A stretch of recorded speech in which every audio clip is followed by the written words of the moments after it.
जय हिंद। आप सभी लोगों का स्वागत है आपके अपने YouTube channel Goswami class time पर।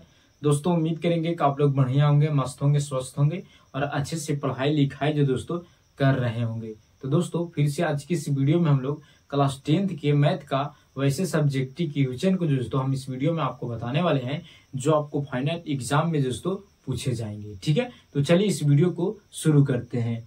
तो दोस्तों सवाल है कि एक त्रिभुज एबीसी के शीर्ष ए के मान, बी के मान और सी का मान दिया गया है।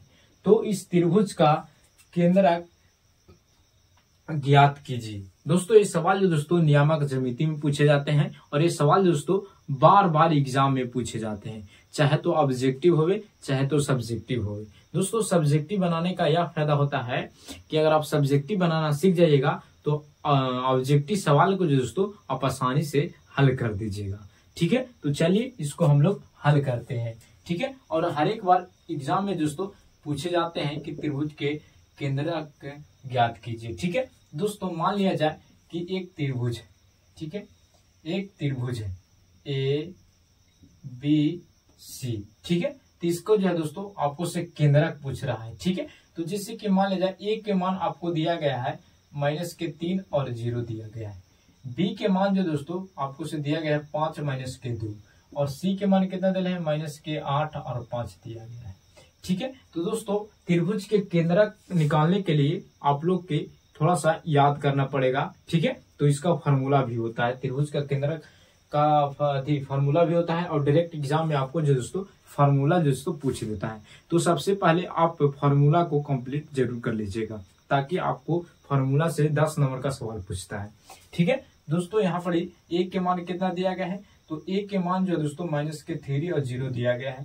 ठीक है, अगर बात किया जाए बी के, तो बी के मान 5 -2 दिया गया है। सी के बात किया जाए तो सी में क्या दिया गया है, तो -8 और 5 दिया गया है। ठीक है, तो इसको में से हम सबसे पहले x1 के मान निकालेंगे। तो x1 के मान हो जाएगा -3। अगर x2 के बात किया जाए तो ये 5 हो जाएगा और x3 के बात किया जाए तो -8 हो जाएगा।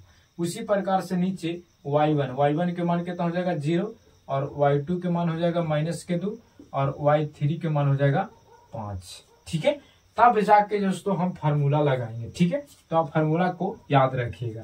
ठीक है, त्रिभुज एबीसी लिखेगा, त्रिभुज एबीसी का केंद्रक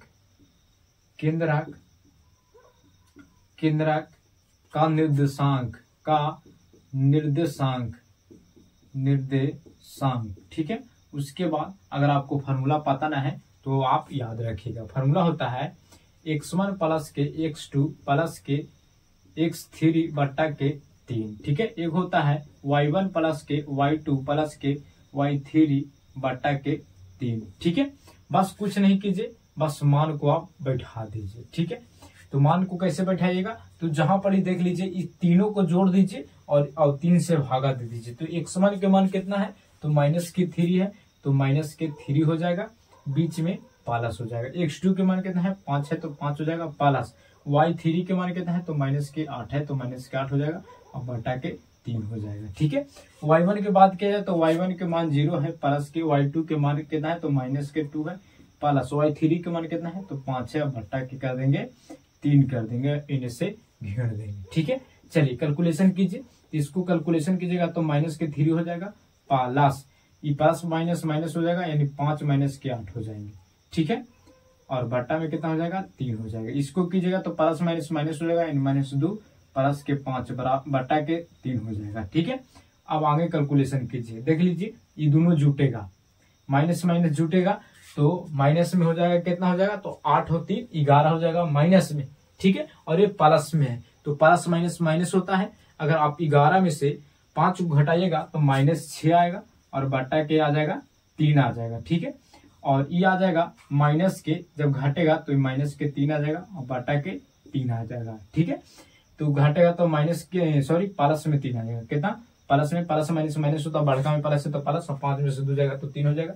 यहाँ पर आप ध्यान दीजिएगा फिर से, ये प्लस में माइनस में जब घटेगा तो 2 हो जाएगा और 2 तो ये ठीक है। ठीक है, जब इसको काटेगा 3 दूनी के 6 तो -2 और ये यानी 1 जो है दोस्तों और 2, 1 और 2 जो दोस्तों आपका राइट आंसर हो जाएगा।